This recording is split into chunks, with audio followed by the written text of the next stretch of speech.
This conference will now be recorded.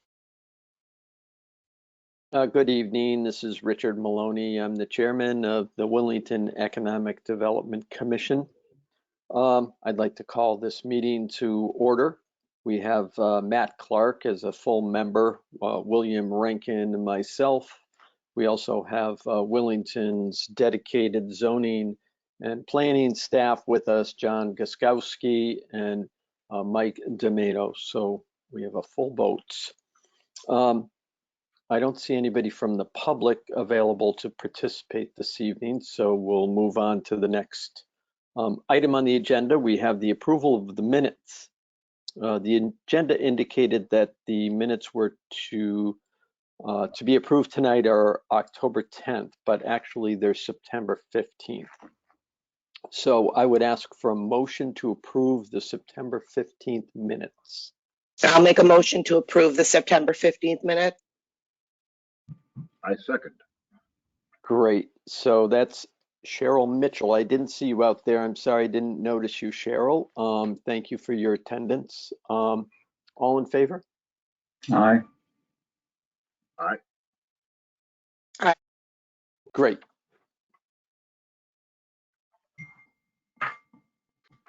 Next item on the agenda is old business. You know, John had talked a little bit about, and Mike had talked a little bit about, you know, the reaction to the zoning regulations, the amendments that we've made to the South Willington Village district and the commercial development district changes that we made. And we wanted to move on to perhaps creating some of these special development districts that we could locate in other areas of town to allow, you know, special uses with special permits. John, I didn't know if you had an opportunity to look a little bit more closely at that, or Mike, and if you could comment on it. Yeah, so I mean, Mike and I have been working on actually a couple of different special development districts for a couple of different client municipalities, and have been chatting back and forth about sort of the best approach. You know, I think the idea being creating the opportunity for sort of a special development district, floating zone opportunity that would require a master plan approach to land the zone, and then a subsequent special development permit to you know implement the actions and the design of the master plan, so that it gives the applicant a lot of flexibility, but it gives the commission a very high bar for deciding whether or not it's suitable. And I think we have sort of a hybridized approach, but kind of weren't really ready to kind of roll it out yet. Mike, I don't know if you want to talk a little bit more about that. Well, yeah, I think that you know, traditional development districts are the ones that we've seen in other towns. They are, I don't know, I mean, they're development friendly in the sense that they provide flexibility, but they're not development friendly in the sense of the process. They generally require a map change, a text change, and then some type of additional plan review, special permit or something. And it does provide for some site development flexibility and maybe some uses or coverage or density or whatever, but you're still in a multi-month, multi-public hearing, multi-application process. And I mean, it's good because it's incremental, but it's still very, in my opinion, cumbersome. So as John mentioned, this hybrid approach, which I just finished for another town, which I sort of wrote with Willington in mind, is it makes the third step administrative. So the discretion is on the front end, and once you get through the master plan and the concept plan approval, the actual final design is administrative and doesn't require a public hearing. And the benefit there is that when a developer has a project that they've got the master plan approved, which so it shows a concept plan, proposed layout, proposed uses. Once he's got that and he starts shopping it around with tenants or whomever, and they say, yeah, okay, let's go, he now doesn't have to go through another public hearing process, which could take 2 or 3 months. He comes in, provides a compliant site plan, and he's wheels up in, you know, potentially as quick as 1 meeting with the PZC. And so there's it's meant to build in a greater degree of confidence on the developer side so that he can use that plan as a marketing tool, if that makes sense. Yeah, that makes perfect sense. I just went through a SDD review in West Hartford, and it was really cumbersome and difficult, multi-layered, you know. So I don't think we want to create that here. You know, I want to make sure that the use is appropriate, obviously, for the site, but once they complete that master plan, you know, on both ends of that, there's tweaks always, you know. There's a change upon the initial review, and there's a change after that's been completed. So I think you're on the right track, Mike. You know, and I like the idea of, you know, building in flexibility, you know, and building in, I mean, often here less is more, because, you know, a developer will look at this and say, okay, it's just a facade change, for example. I shouldn't have to go through an SDD amendment change. So yeah, I think that's good. So why don't we keep on working on this? And Rich, can I ask a yeah, question? go right ahead. Yeah, I just wanted Mike to respond to those comments, and then we'll open it up. Mike, you see it more as a friendly way to do business from a development standpoint or a developer standpoint with the town? Or is it a way for us to make it easier, if we can get this done, to deal with the town? Or both? I think that it is, and I think that it's a process that builds incremental support for a project. And on the town side, we get additional controls, better design, more higher level aesthetics or architectural or however you want to look at it, right? We get better landscaping, or we get some of these more aesthetically pleasing features, right? Those are the things we demand as part of this. And the trade-off is we give them a little bit more density or a little bit more coverage or a little bit of flexibility with the uses. And we don't have your standard traditional, this setback will be this setback will be that. We basically say, if it's within these allowed uses, which we've outlined, and you design it well, and you show us what your conceptual layout is, right? We give you some of that flex. And so there's a bit of a trade-off, but for a large project, the first thing that happens is the zone change, right? So they land the special development district on the property.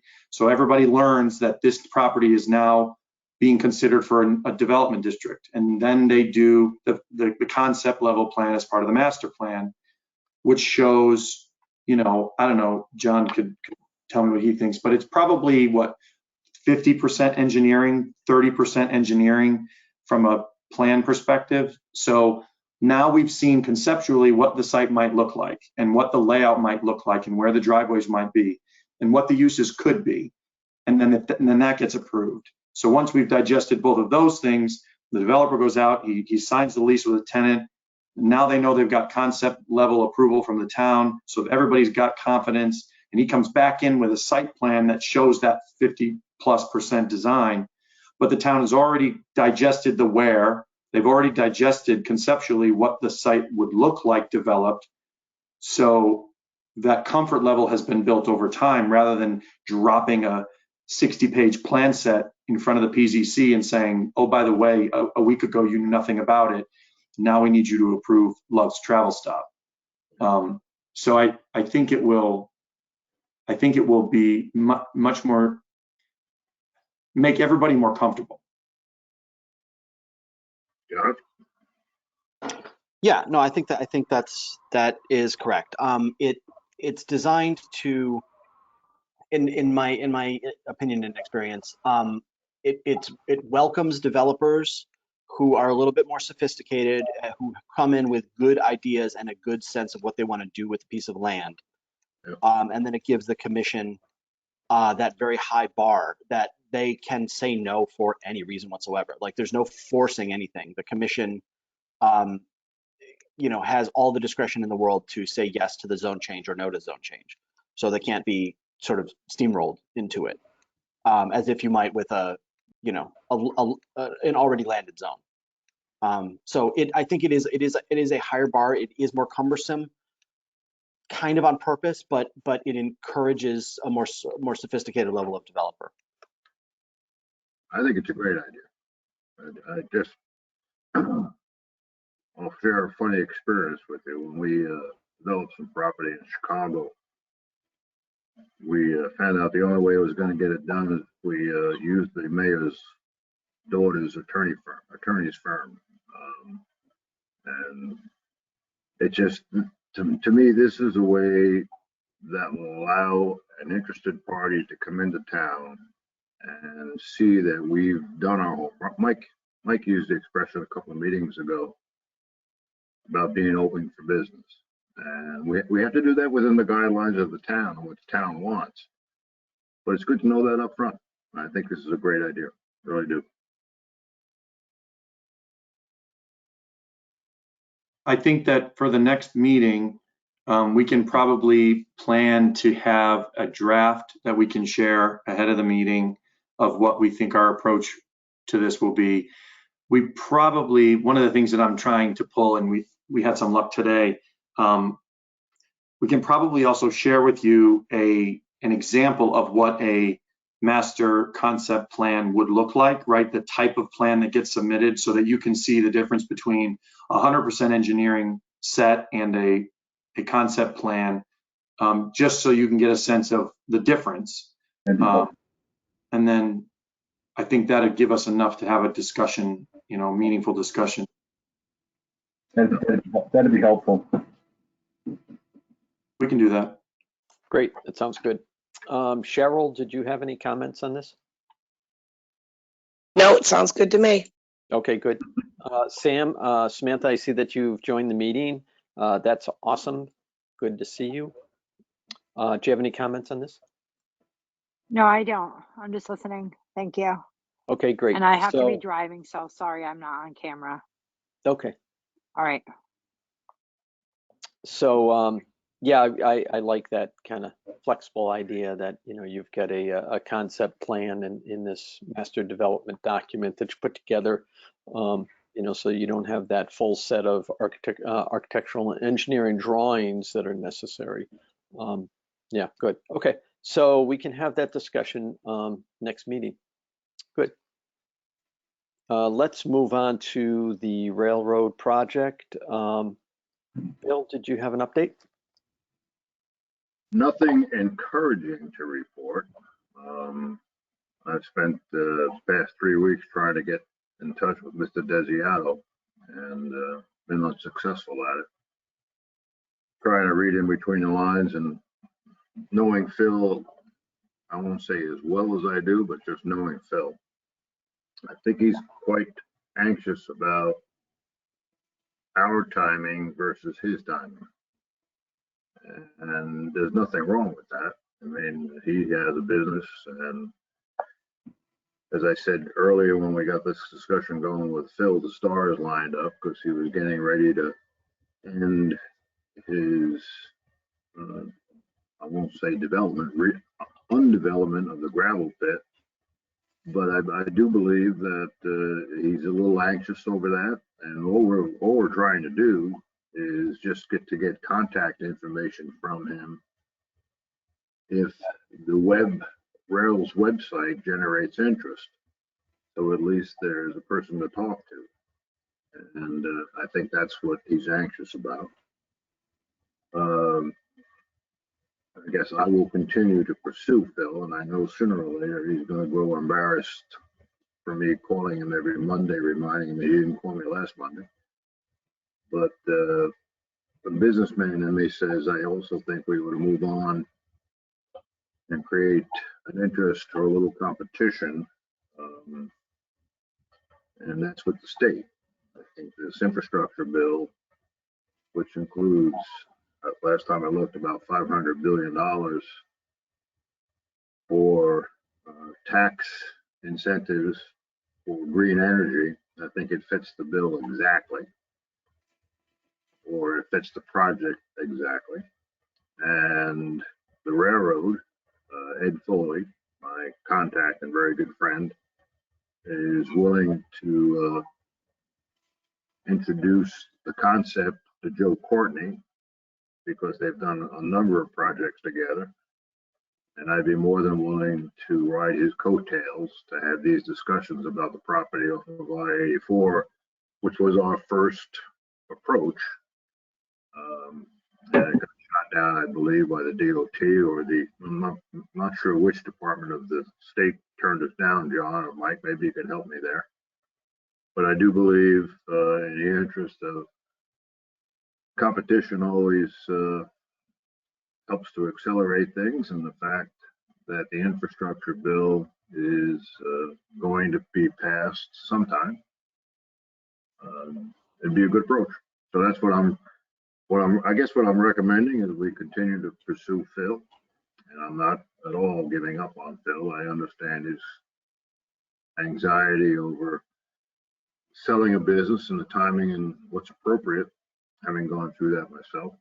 And also at the same time, I believe we ought to rekindle the interest of the state, especially what's going on from a national basis right now in terms of infrastructure and green energy. So that's where I'm at. I think Well, great. Thank you, Bill. covered everything I wanted to say. Yeah, good. Thank you. I'd like to throw that out there just to get an idea of what your thoughts are.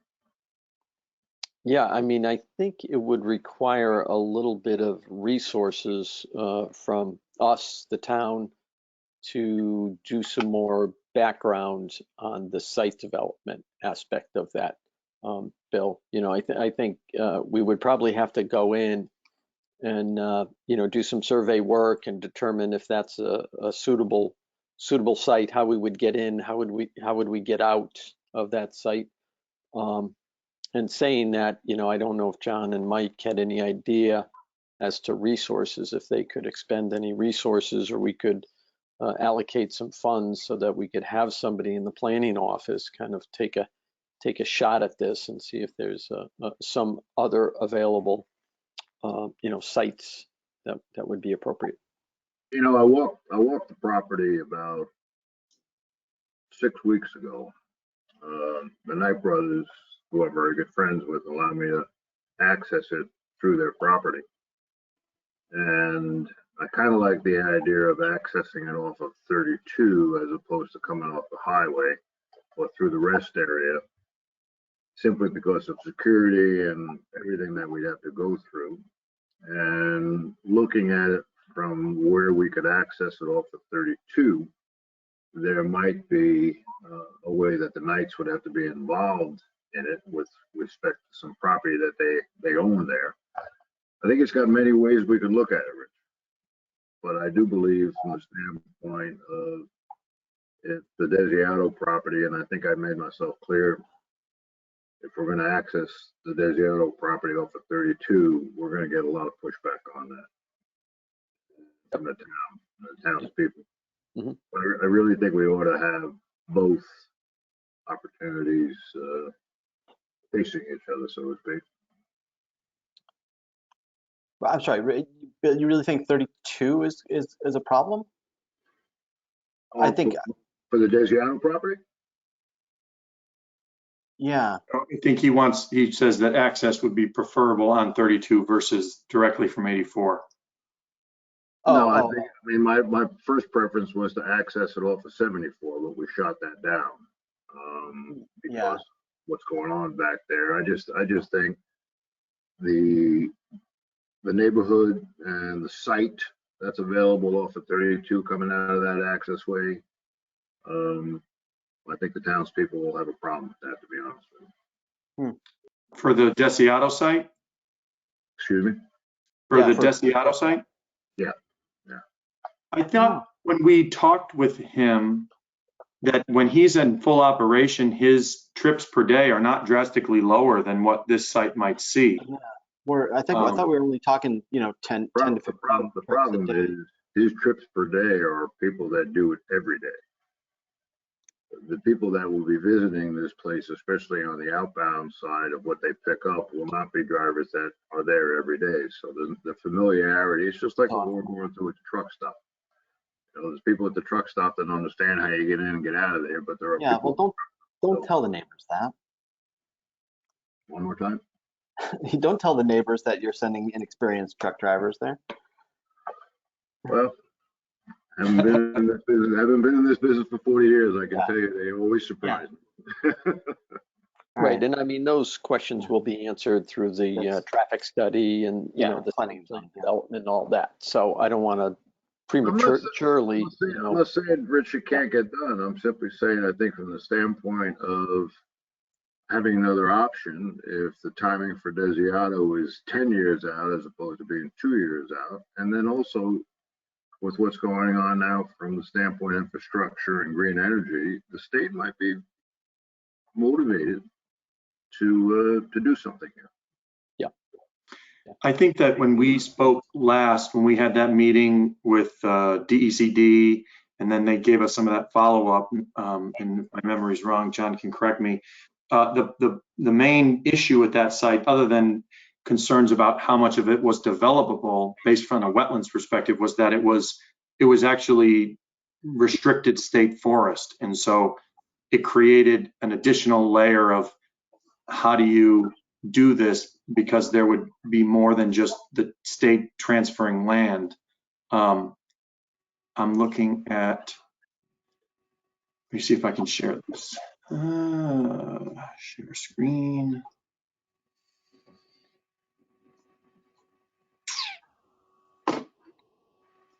And I know that they gave us the maps. I just have to figure out. I'm caught between two screens. I can't grab the window. There we go. Okay. Screen. Excuse me.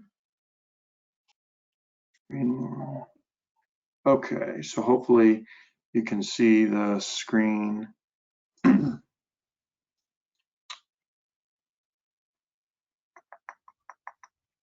to put on the aerial.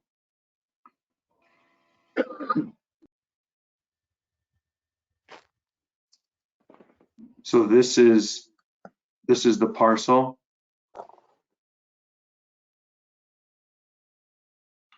Hopefully it's large enough for you to be able to see it there. So you can see it's contiguous with this other swath, which continues on the other side of the highway, which is all state forest. Yep. That was the complication. It struck me as it seemed a pretty definitive, hey, that's state forest, we're not going to talk about that. I think this is not necessarily, this particular portion is not necessarily a high value portion of the state forest, but it would require a significant amount of political pressure to change the DEP's mind on this. Not to say that it can't be done, particularly if it's some sort of slam dunk, but it's not simple.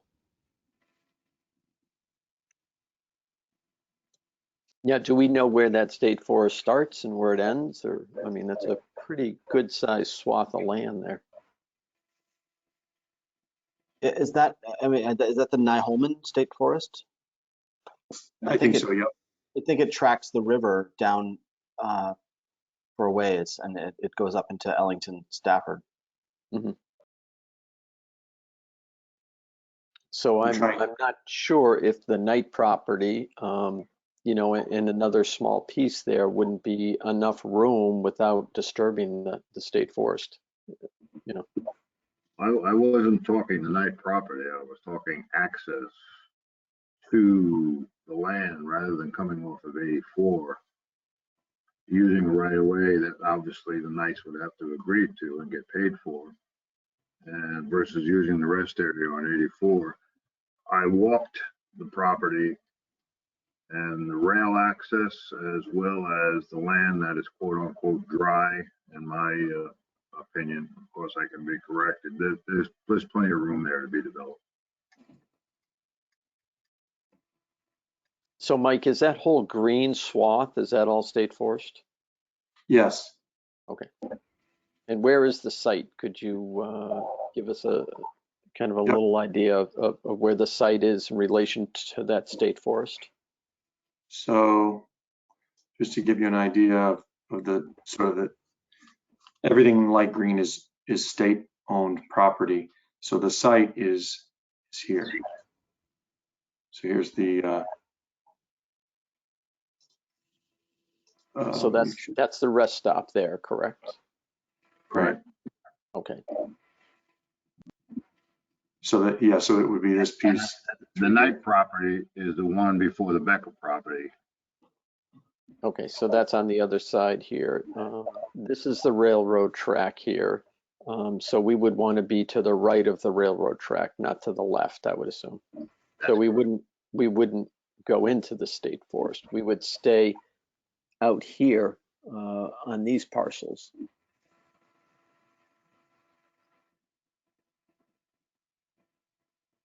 Right, so we couldn't go in there. We'd have to come out here on the other side of the railroad tracks.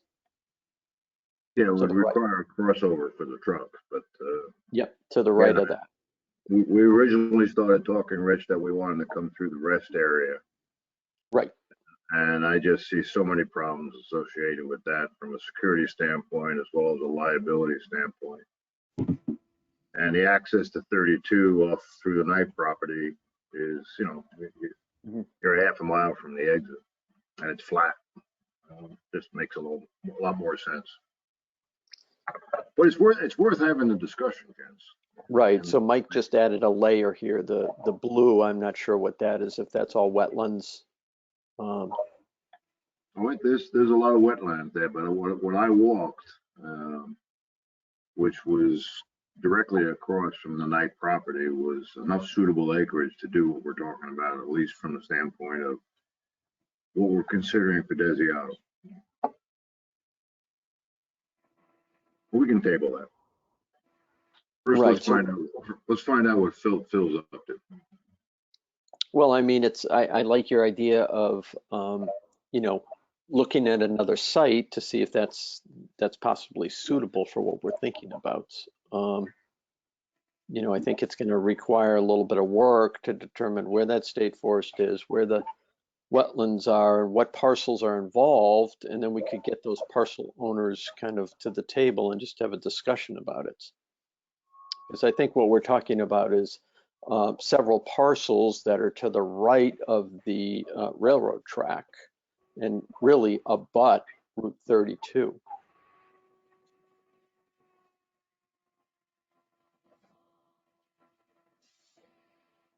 Right, and we wouldn't, that's right, Mike, and we wouldn't really go into the state forest. We would leave that where it is. Yeah, Well, I mean, what about that? The property to the right of the railroad tracks, that's Becker property and that's Knight property, correct? Yep. Well, I approached them a year and a half ago, each one of them. And Okay. They both, so well, that's great, Bill. How are you doing? And I think of the two of them that I would say was more interested would be the Becker group, because the Knights have a couple of them have their homes there, so it would be an expensive displacement if we were to do something like that. Sure. Well, it might be worth our time, a little bit of time and energy to, you know, define appropriate sites and, you know, see what they look like. Sure. Yeah, there would be some engineering requirements. You're right. Okay. Any other discussion? Matt, do you have any thoughts?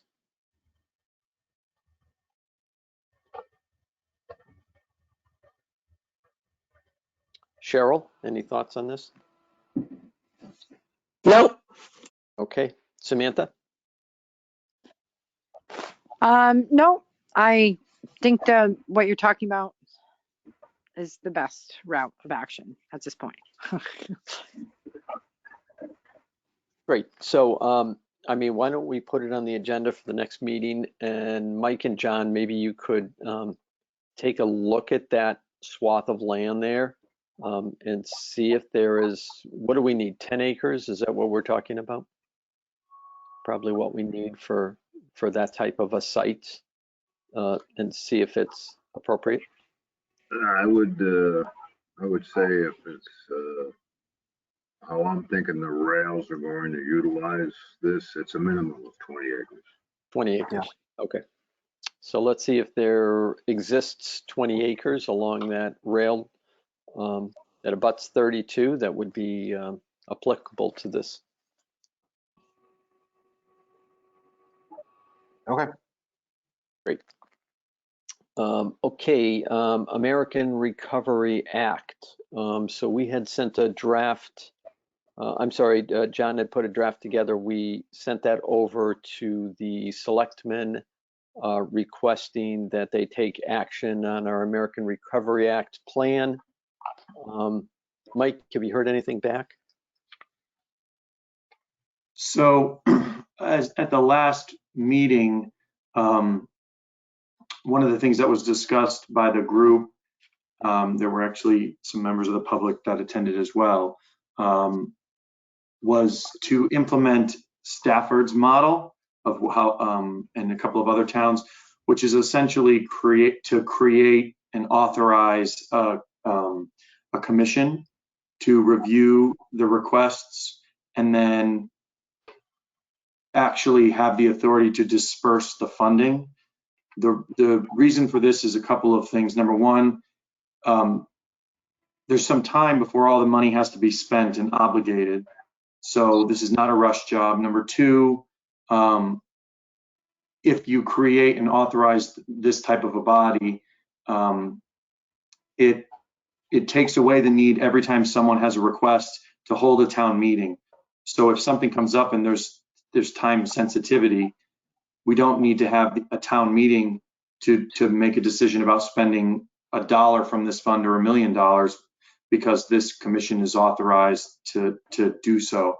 And the way that Stafford has set it up and our group's recommendation was that it be followed is that it's really a group of technical folks. It's staff and other professionals. So it's not just an appointed board of lay people, but really someone who can evaluate the projects, evaluate the information, evaluate plans, evaluate proposals and costs and contracts, and provide some technical review. So what it seems is that the town is going to move in that direction. So it'll be a little bit of time, I think, before you see them appropriating any funds.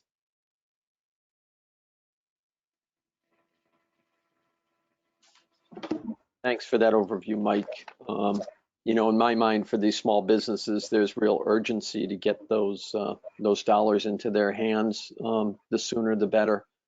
You know, I mean, if we elongate this process, I mean, it gets to the point where it really doesn't help those small businesses anymore. So, you know, it's real urgency in my mind for this. I would be happy to communicate to the Board of Selectmen that you would be really basically to push for having them allocate these funds now versus waiting. It would have to go to town meeting, but I would be happy to communicate on behalf of the EDC that you prefer to have this money considered sooner versus later for the purpose of the fact that, yeah, it becomes worth a lot less as time goes on. Yeah, that would be great. Thank you. Okay. Cheryl, do you have any comments? No, I agree with you, Rick. I think sooner's, better rather than later. Thank you. Samantha? Yes, I also agree with that. I mean, I've already expressed my thoughts on how I felt that it would be most efficient to keep the process simple. I think when you get into a committee like that, I don't even understand, who's going to decide who those people are. It's just cumbersome, and it can become even more politicized. I don't understand how those people will be appointed, and then there can be like accusations of nepotism and favoritism, and it just does not seem like a wise move in my view. So, and determining who can evaluate that, there's just, I feel like I'm capable of evaluating that, yet do I have particular, would I be on that? So I don't understand that movement toward that. So I'm in support of a board objection to them doing that, that part of the process. Thanks. Thank you. Thank you. Bill?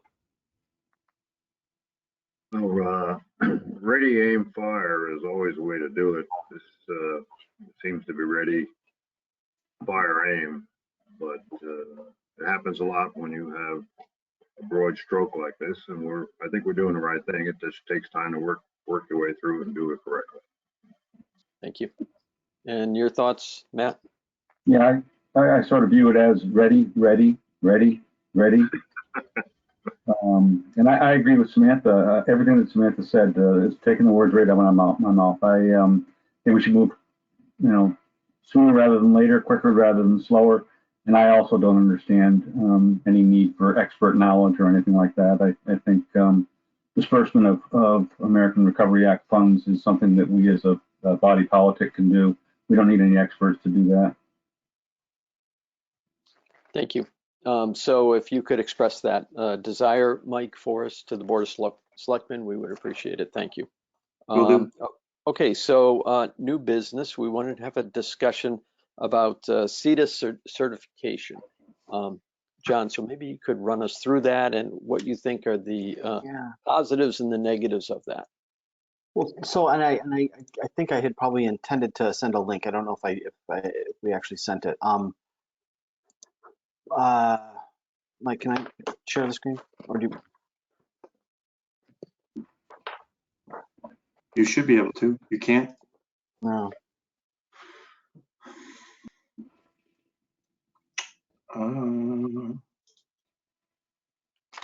I think you have to make him the host or something to get his ability to share the screen to him. I think Mike has wisely discovered. I don't remember. Not. Oh, there we go. Okay, there we go. All right, so I received an email, I think last week, from CES, which is the Connecticut Economic Development Association, sort of, the Society of Planning and Economic Development folks. So they developed this best practices in economic development and land use planning certification, which is basically sort of good housekeeping seal of approval for local boards and commissions, or for municipalities to be a little bit more business friendly. And they said specifically it's to, and the screen might be a little bit small. I think you probably can each zoom in on your own screens. That to encourage best practices in municipal economic development and land use that spur continuous improvement, and to create an open resource library of model development examples that can be used by municipalities to update their policies and practices. So it's something that we can certainly tap into as a resource, CEDIS, but they also have, they announced that the application round for basically municipalities to get this, sort of best practices award is now open, and they're accepting applications through mid-January.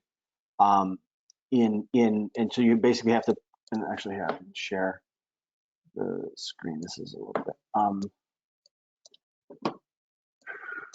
where's my, they have documentation that they basically require you to put together documentation in 4 areas of communication and marketing, coordination and collaboration, organizational capacity and strategy, and policies and programs. And essentially it's, document the stuff that we do as far as planning and development, commissions and departments. So pre-application meetings, and a lot of this would sort of fall to the stuff that Mike does on a weekly basis. Pre-application meetings, having land use regs online, being responsive to applicants and questions. The community with a marketing strategy, and we obviously produced those marketing documents last year. A plan for communicating effectively. And so it's just a matter of documenting this stuff and taking credit for the economic development policies and practices we put into place, and sort of seeking that recognition at a state level, which I think would provide the opportunity to sort of put Willington out there as a town that is, I think, as we have been saying, it's open for business and is proactive in its marketing approach. So it's a little bit of administrative work. It's possible that maybe there's stuff in here that we haven't yet thought of and may not actually qualify, but I'd be happy to send these things around, and I think it wouldn't be too much of a challenge to kind of put together the documentation if it's something that this commission was interested in pursuing.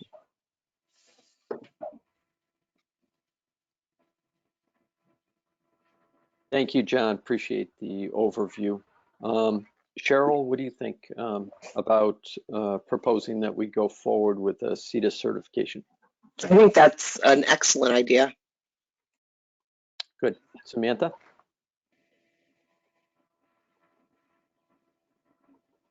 I also agree with the idea. I think it's a great idea. Great, thank you. Matt, your thoughts? Yeah, I don't really see the point, but maybe I'm the odd man out. How would this help us market Willington to business people other than saying we won an award? I'm not quite sure I understand what the benefit is. Well, when I look at this, my concern is for continuity, that when I step off, when some of the folks here step off, when one or two of the dedicated planning staff step off, I mean, do we have that continuity so that we can continue with economic development in the community? That's what I look at when I see this. It's kind of a check-off list. Requirements, you can hand that off and say, this is what we've done, this is what we think is appropriate. We can share that with the Board of Finance, we can advocate for ourselves. So yeah, some of the thoughts I had. That's helpful, Richard. I appreciate that. So okay, there's some value there, there's some benefit. How much time are we talking about filling out all the paperwork to apply for an award?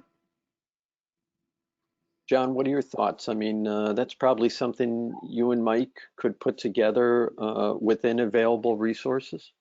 Yeah, I'm sorry. Matt's question was a little bit like there was some feedback on my microphone. How much time would it take to put this together? I mean, it's 35 questions or so. Some of them are relatively easy, just web links and things like that. I think. A day or two. Okay. Can we do it within available resources, John? Mike, I think it was something that we could probably, do in collaboration with both Chris and Rachel. So I think we have some staff support that we could put this together, I think. Okay. Bill, what are your thoughts? Well, your point earlier about having the notes and the records, so whoever comes in on the next level of the Economic Development Committee can see the work that's been done is important.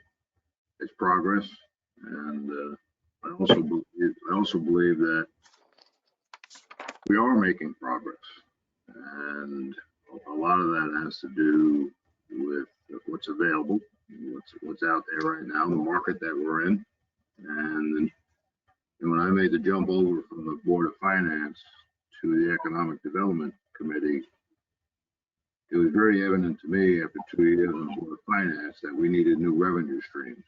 And that's exactly what we're talking about here, is how do we as a town move forward, satisfying our needs from the standpoint of what we're going to spend, but also satisfy the needs of what the townspeople want. That's a dichotomy of wishes. And I think something like this is important. John, if you could share that with me, I'd like to look at it. Yes, please. You too? Yeah. Yeah. I'd like to look at it and save comments, but I think it's the right step we were talking about earlier. It's the right step in the right direction. Yeah, no, we'll certainly share the draft with everyone before, yeah. Great. So I'll make a motion that we authorize staff to proceed with the CETA certification. Sounds good. I second that. Carol, Samantha Sam, second that. Yep. Sam second.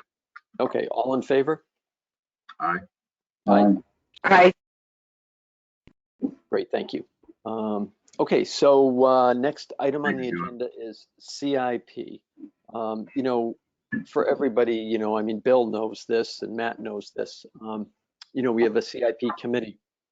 If we have economic development needs within the community, we can always reach out to CIP and get that as a budgeted line item and put that into the town budget to get that funded.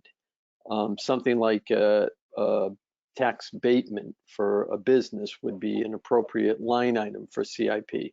We currently have this on the agenda and we wanted to have that discussion. And I'll let Mike further that a little bit. I just threw this on here because I got an email from, I don't know, maybe a couple of days ago or last week that just says we've got to start thinking about preparing and drafting and submitting their CIP requests for this coming cycle.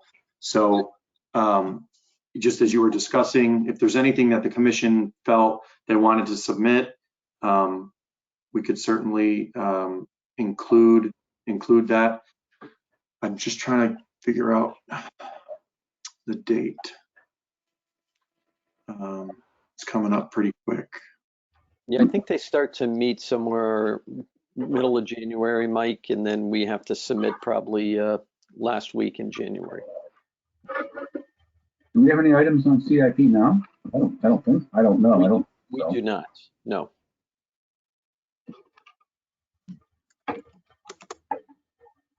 Okay, great. So we just want to highlight that, let you know that if anybody has any thoughts about CIP item, we can certainly entertain it. Anything further, Mike? Yeah. So yeah, I'm just looking, found the email there. It looks like it'll begin in January. So we really, you know, probably by the December meeting here, if we're going to submit anything, we should probably know so I can start getting some of the drafting and documentation together if there's anything that the commission wants to consider. So we've got about a month. Right, and if there's anything internal with you and John that you're thinking about, you know, get that on our agenda for the next meeting and we can have that discussion. All right, Sounds great. So we will move on to public participation at the end of the meeting. Is there anybody out there that would like to speak?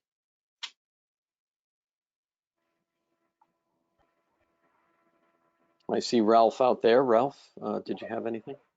I'm just an observer for now. How are we doing, Ralph? Thank you for coming. Thank you. I have limited exposure, Mr. Rankin, so I don't know yet.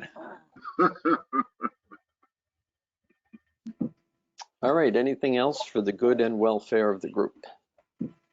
One point, any chance that we can move from virtual to face-to-face, and what's the limitations on that? As of right now, if we did in person, it would have to be hybrid. So you'd have to offer the hybrid component as well. And you'd have to be masked. So it's a little bit challenging because you got to all kind of be close enough so you can be on the camera, and you got to all be masked, which makes it a little bit hard to kind of hear each other. But that's the current status. I don't know with meetings in town hall if we have any overlap where there would be other boards meeting at the same time, but it's where we are. So all town meetings right now are still virtual. Or hybrid. Anybody have any thoughts on going to a hybrid meeting in the town offices? It would be nice, Rick, if we could meet in person, but I hear what Mike's saying with the challenges. I know what he's referring to because, I was the temporary recording secretary for a while there, so it is challenging to do a hybrid meeting. I'm okay with the Zoom for now, but it would be nice to actually meet you guys all in person someday. So those are my thoughts. Yeah. I mean, maybe once we can unmask, we can then start to meet. Absolutely. I'm all in favor of that. Sounds good. Thanks for bringing it up, Bill. Okay, anything else? I'd like to bring up one thing, Yes. that we had talked about, you, myself, and Matt Clark getting together to work on communications. Yes. And I just wanted to point that out so that to do a reminder that we would schedule that time. Okay. Hopefully the three of us can meet talking about that, or we can do a email meeting or meet in person, not in a town building, so we can just, be unmasked and not be, I don't know if we can meet without being recorded. Not with 3. Not with 3. Right. Oh, really? Yeah. Unless you're all the same political party. Is that really the truth? Yeah, then we can You can caucus. caucus. I think maybe we are. Maybe we are. All right. So Well, we'll email about it, but just a reminder. That's all. that sounds good. Thank you, Samantha. All right. Okay, anything else? Okay, great. Thank you so much, everybody, and have a good night. Thank you. Take Thank you, care. guys. Thanks. All right.